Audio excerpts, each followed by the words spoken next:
We can start. The first thing you see is that a slight change of the title. It's now modeling important time steps of parthenogenesis with multi-stage clonal expansion models. And the talk is subdivided in 3 bits.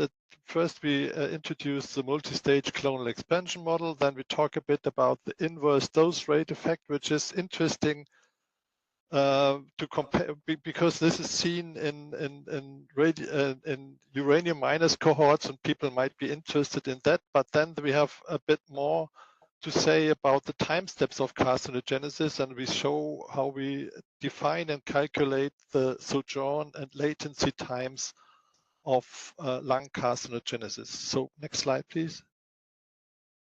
So first of all, we want to present the data set. It's a data set of PNNL rats, which is an historic data set of some 4,000 rats and 400 cases exposed to radon.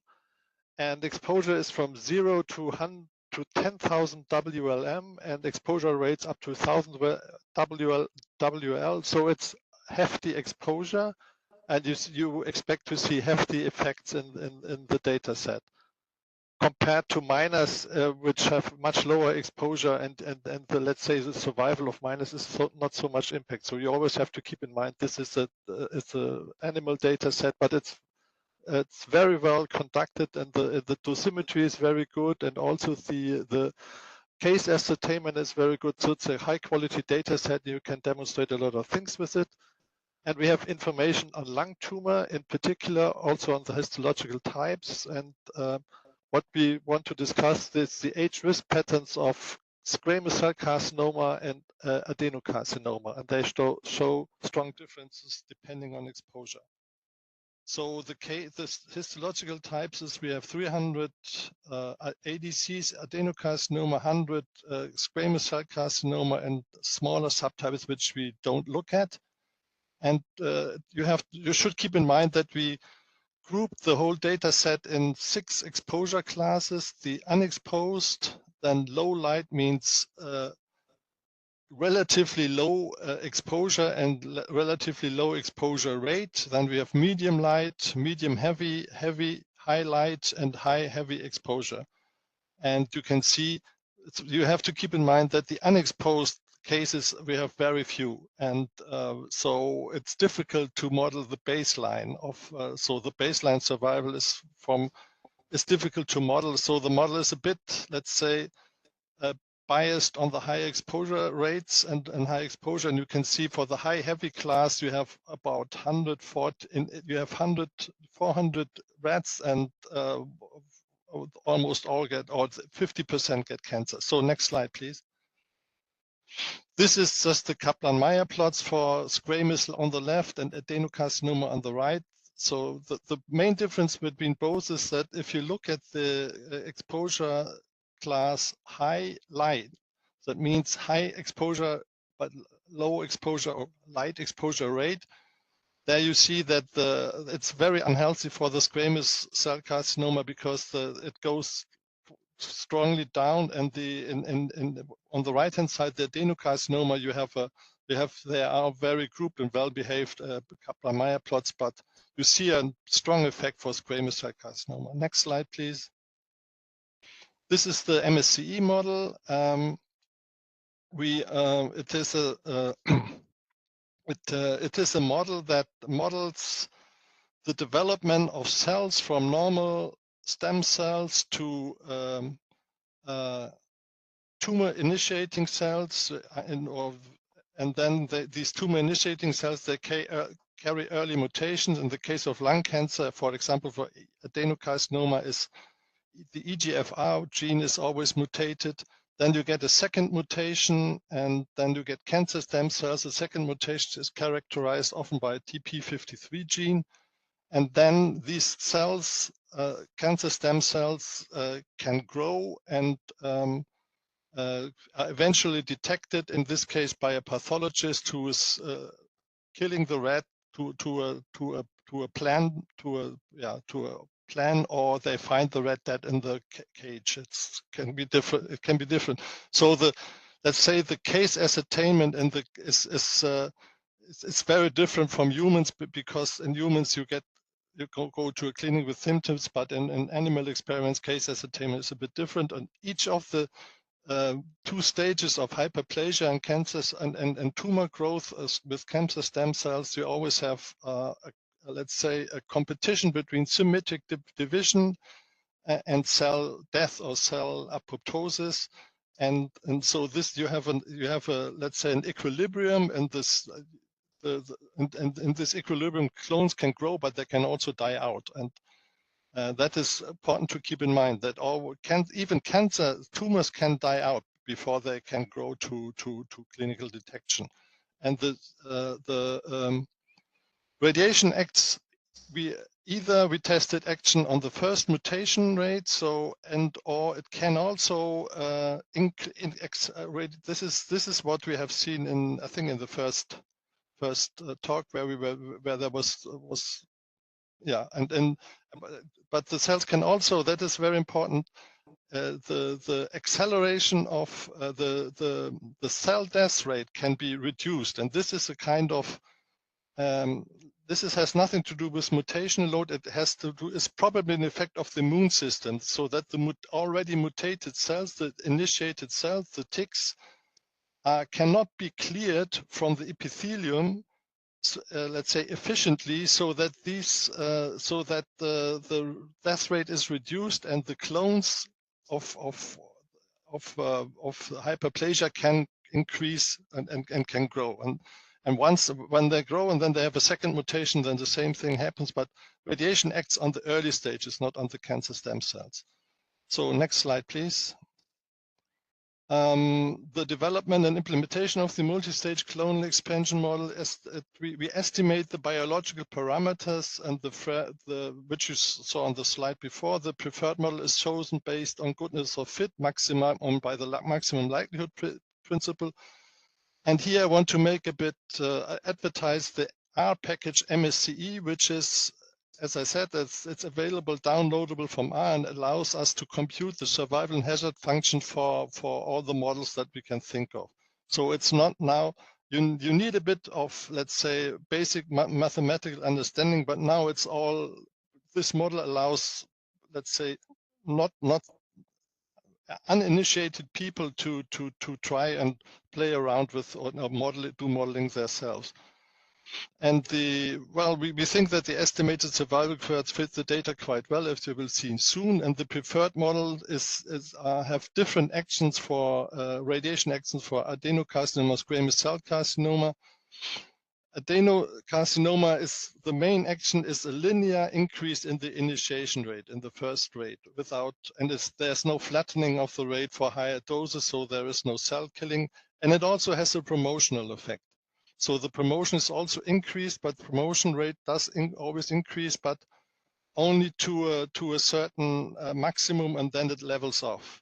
And the squamous cell carcinoma only show promotion. And then, of course, the risk patterns will be very different if you have initiation and promotion, or promotion only.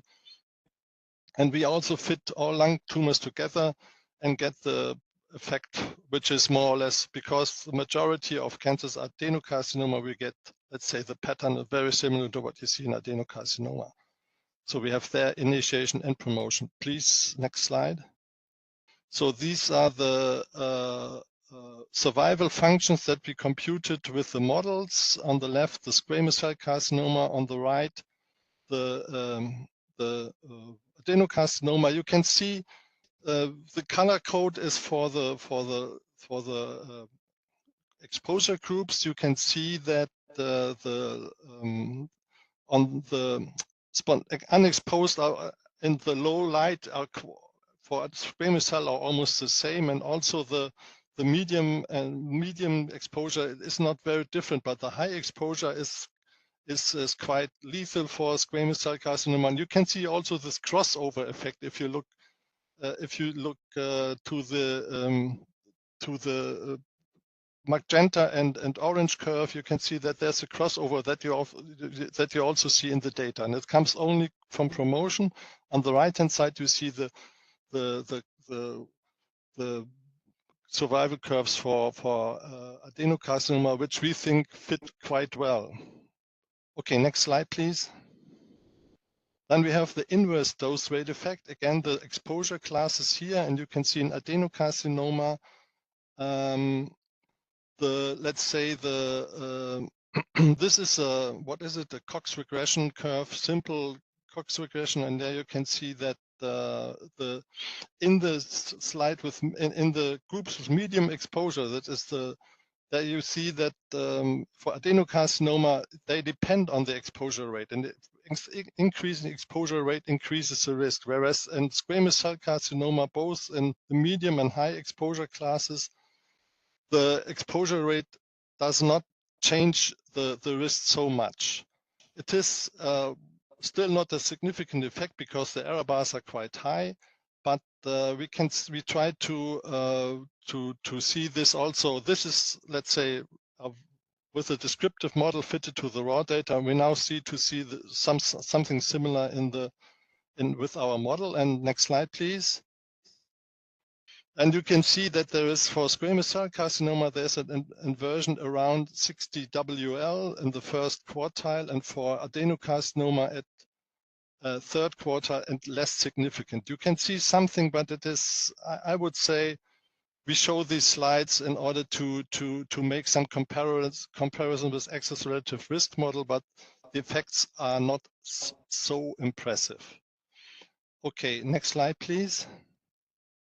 What we are more interested in, and what we're still working on, is to clarify with the model. We can, let's say, film the conversion of normal cells to cancer, and we want to, let's say, let's define time steps and calculate the latency time, which is the time between appearance of the first surviving cancer cell and the clinical detection of cancer. So that is the second phase of carcinogenesis, and the sojourn time is the time between the appearance of the first surviving pre-malignant and first cancer cell. So the first surviving cell would carry, for the adenocarcinoma, would be the first cell carrying a mutation in the EGFR gene, and the first cancer cell would be carrying a mutation in the TP53 gene.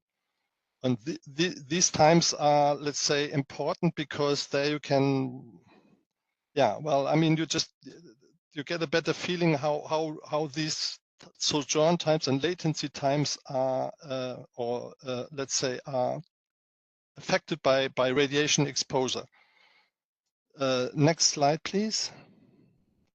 We have the latency time, as I said, is a time between appearance of the first surviving malignant cell and the clinical detection of cancer. We can estimate the cancer division rate G and the cancer differentiation rate D of cancer cells. Detection rate M depends on the tumor size, and it's a clinical quantity. It's not a biological quantity. We assume a tumor with 2 millimeters diameter can be detected with 95% probability, and this is there's some random effect in the cancer detection as well.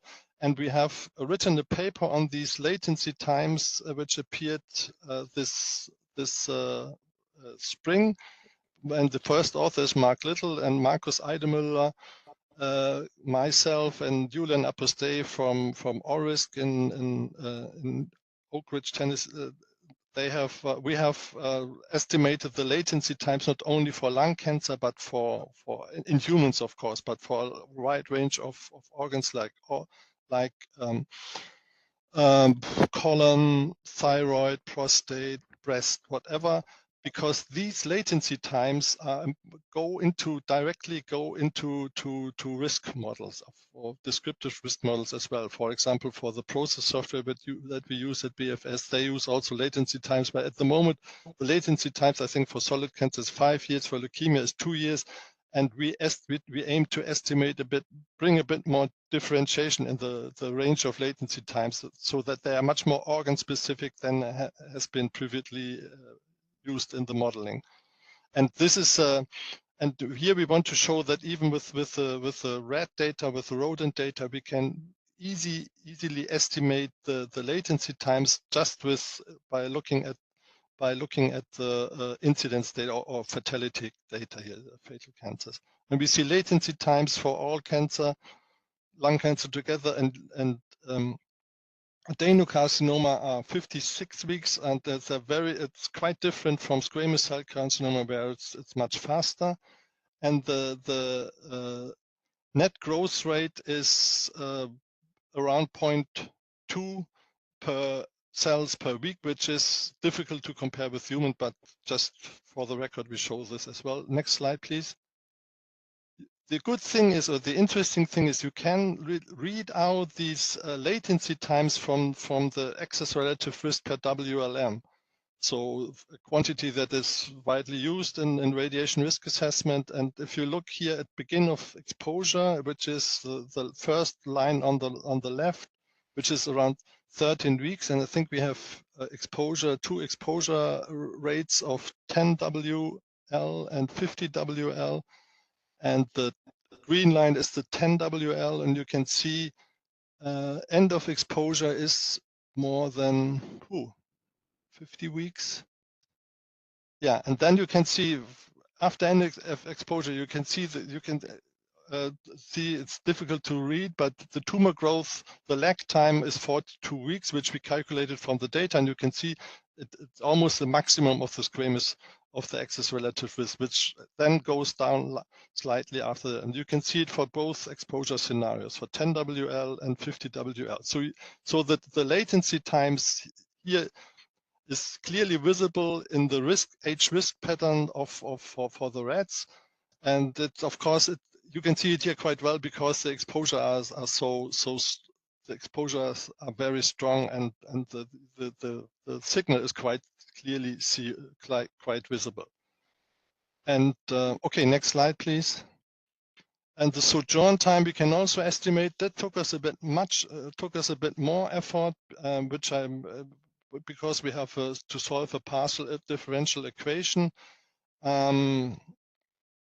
which Stefania did with some tricky mathematical methods of characteristics, but that's not so interesting. We can see how the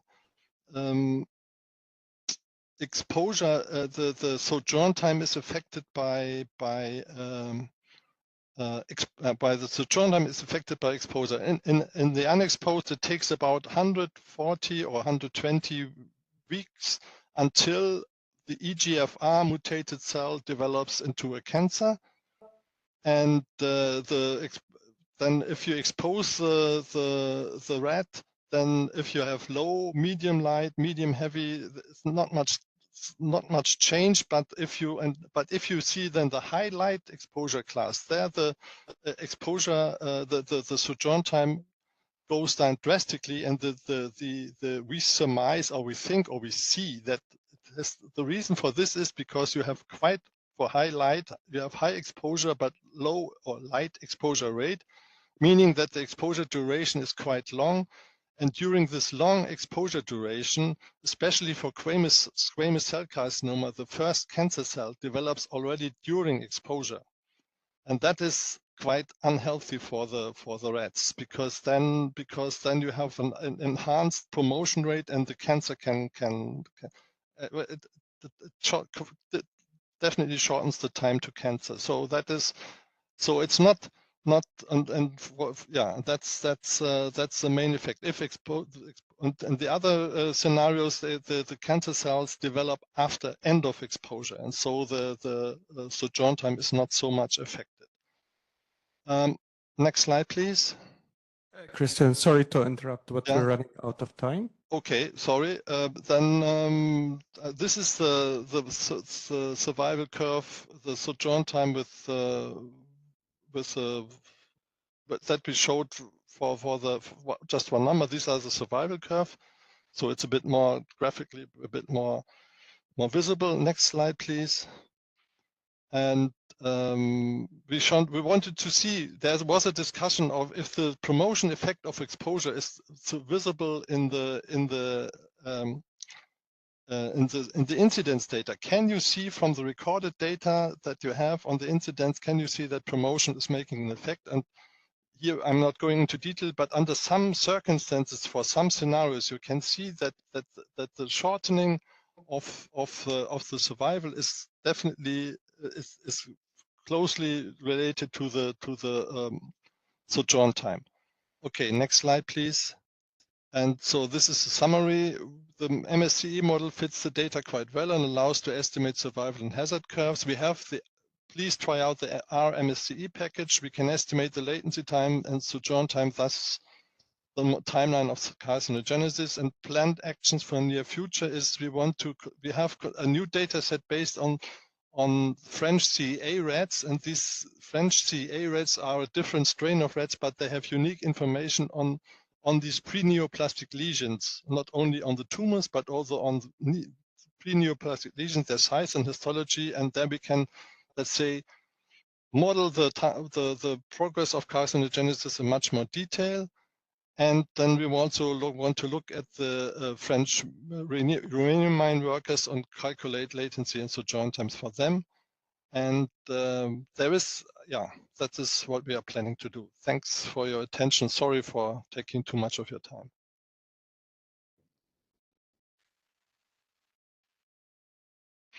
Thank you, Christian, and thank you for Stefania as well. We have time for only one question, if there's any.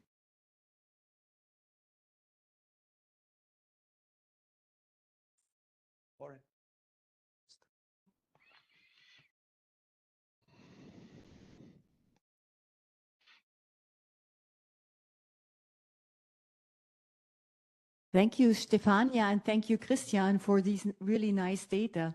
What I was wondering is if you could, did the exposure stop at the sojourn time, or did you, why did you say that you will not have an effect on radiation on the time between the pre-malignant clone and the cancer development in regard perhaps of surrounding tissue, immune system, and so on, that the clone can then really proliferate and grow and form the tumor? I think maybe it's maybe it's a question on definition of clone. What we consider a clone is a heap of pre-initiated cells that carry the initiating mutations, say EGFR. And if you have promotion action, that means that this number of pre-initiated clones cells can grow, and the growth is accelerated because the immune system is suppressed. That is the main action of promotion. That's what I just said, because okay. Yeah. Because for sojourn time, you said that primary action of radiation is in the initiation event, and to induce then also the second mutation, the promotion on that. And I think also on the latency time because of the immune system. That's one that you. I know what you mean. No, latency time is for us the time where the cancer, it's a cancer growth phase, or it's the age of a detected cancer, of a clinical, it's the mean, the latency time in principle is the mean age of a detected cancer. And we tested radiation action also on this late stage, but it was, let's say, not statistically significant. So we prefer to argue that radiation acts more on the early stages of carcinogenesis. But the rats were exposed the whole time through. Yeah, I mean, for 13 weeks or 80 weeks, depending on the exposure scenario. 80 weeks probably was the maximum, but which was, and the cancer mean time of cancer detection is about 110 or 120 weeks or so. So cancer growth was not accelerated by radiation, only growth of hyperplasia in our model. Thank you. Actually, Okay, thank you very much.